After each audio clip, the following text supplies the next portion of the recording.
these snap rings come in every rebuild kit because they get distorted.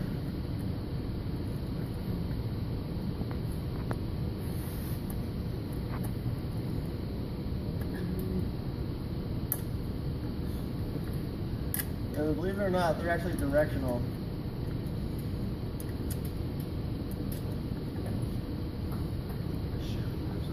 Yeah, it's a snap ring. So the snap ring, the opening on it is cut at a chamfer. Okay, so yeah, so it's like this. So you put it in the proper way, your snap ring pliers will fit behind it. Put it in like this, your snap ring pliers go in the slip. You have to put it in the way that the chamfer is facing basically away from you. The narrow part on the upward side. Okay, and also for this, you're going to want to use these snap ring pliers. We have a couple pairs of them, and they've actually been, I've ground them down on this side so they'll fit in here. So these ones hopefully are only being used for our class, not manual drivetrains, because we'll get busted.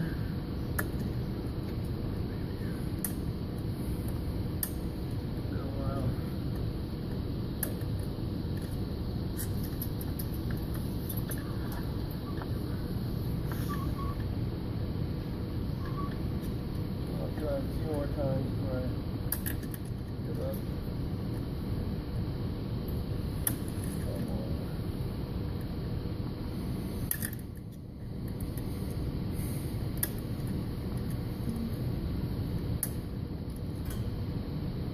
So, maybe I'll put it in backwards so I can get it out, but I'll probably just ruin it. So, I didn't want to do that at first.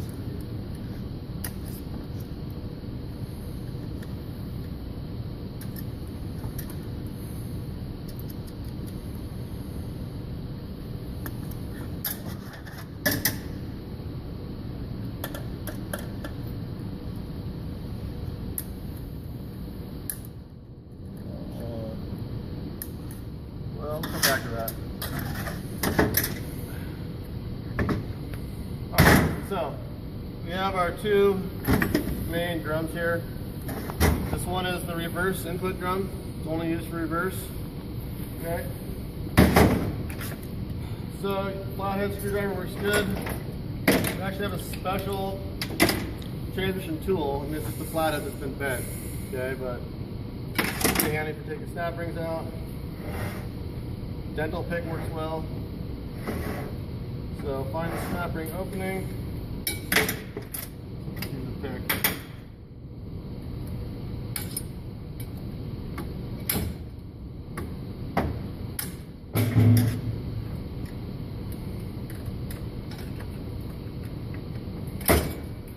So once I have it out of the one part of it out of the lip, pull it out.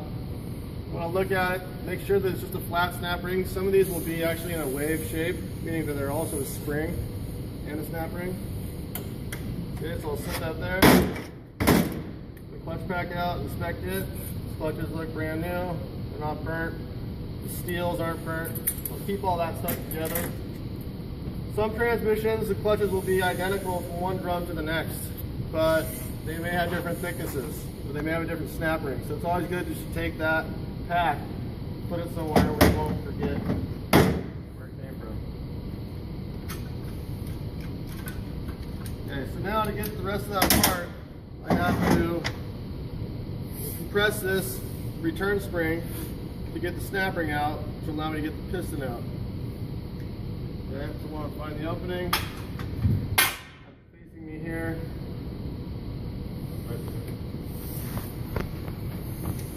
Okay. So if it doesn't have a shaft in it, the preferred tool is this guy right here. Set it over the shaft. This is adjustable. I'm going to adjust it till it's right on the outside of the turn spring. Rotate it so the opening is there, facing me.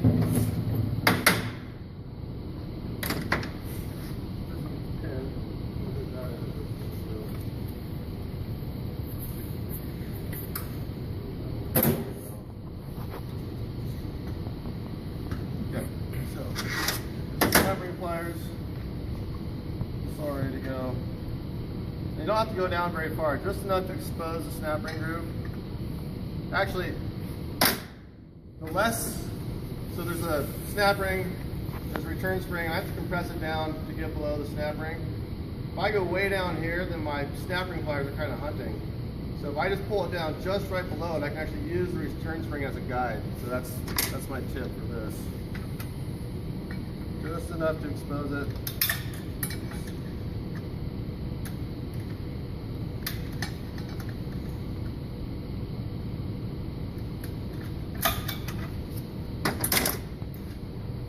So here's my snap ring, return spring. Okay, and that's returns the piston, retains the piston. In here I have the piston itself. Okay, so it has an outer lip seal and an inner lip seal. Yeah, I don't see anything bad. Those clutches look fine, so I'm not too concerned with this. Okay, there are bushings inside this drum, which we're going to replace. And that one does a little shoot up. But, you know, it's not the most critical drum. It's only used in reverse. It's not used a whole lot compared to other clutch packs. Okay, so here's my input drum. This has 1, 2, 3 clutch packs in it. Well, every table has a hole in it. You could set it in the hole if you wanted. The table's kind of messy, so I'll just set it here for now. Oops. Oh yeah. Good idea. So, on this side there is a torque bearing and also a spacer. You don't want to lose either one.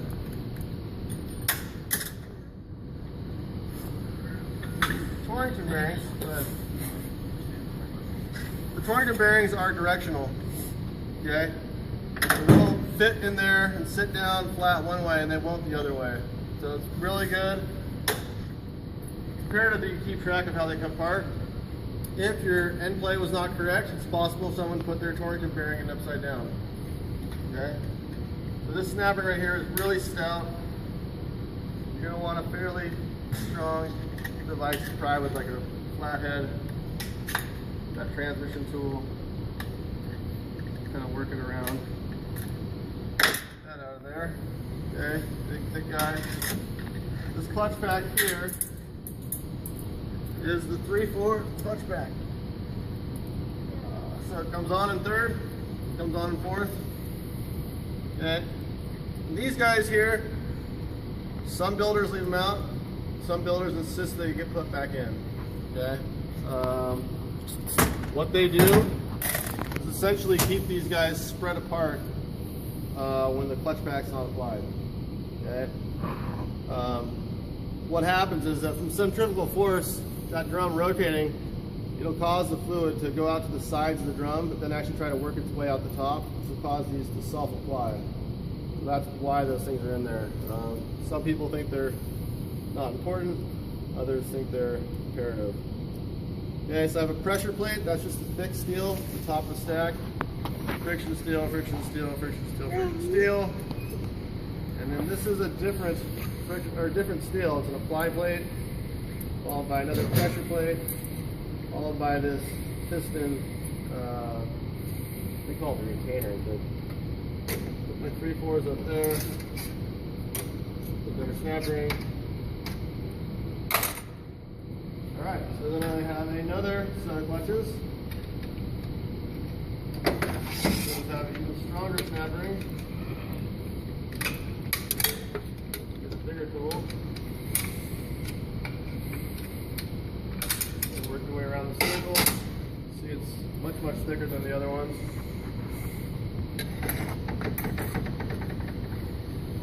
Alright, so in here, we have another torque bearing. In here we have 2 sets of clutches. They look very similar. They're not. Here are my forward clutch packs. These are on all forward gears. Okay? And they are driving this sprag, the input sprag. Okay, so this is being driven whole time you're going forward. Okay, these guys are driving. Here is another set of clutches called the overruns. So the forwards and the overruns. The forwards drive this part of the sprag, and the overruns drive this part of the sprag. So what these guys do is these guys give you engine braking when you're in the D position. Okay? So what happens is, if you're driving with a sprag like I talked about, when you let off the gas, it's just going to freewheel. Okay, so if we drive with another additional set of clutches here, now you'll have engine braking. Okay, because you're driving both sides of the sprag. So there's a tip that's common for a lot of transmissions.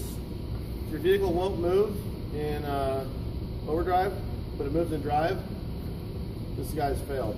Okay, so does that make sense? So you try to drive with this one, if it doesn't move, and then all of a sudden you drive with both these and it does move, well, that just means that this ain't bad.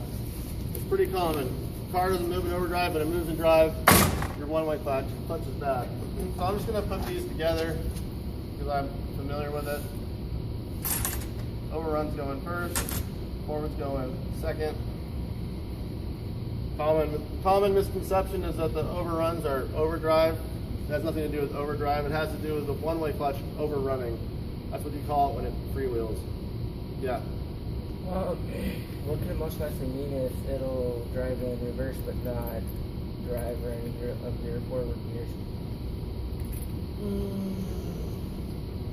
Yeah, I guess it depends on the transmission.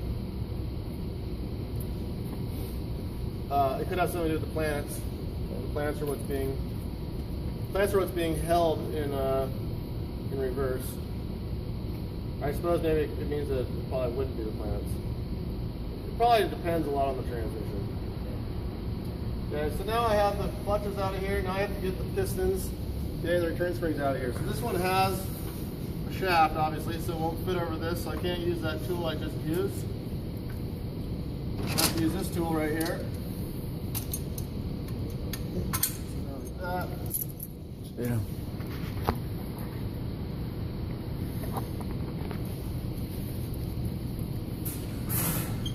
Sit down.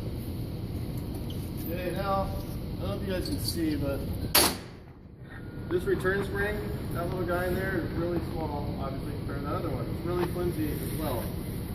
So, a couple things going on. First of all, I don't have these 3 fingers. Now I just have these 2 fingers here. If I try to press on that little guy, chances are I'm going to distort it and ruin it. So I'm going to take a piece of a standard transmission, I'm going to press on it with this. And that's going to apply even pressure to the whole circumference of it, so I won't distort it. These guys in there.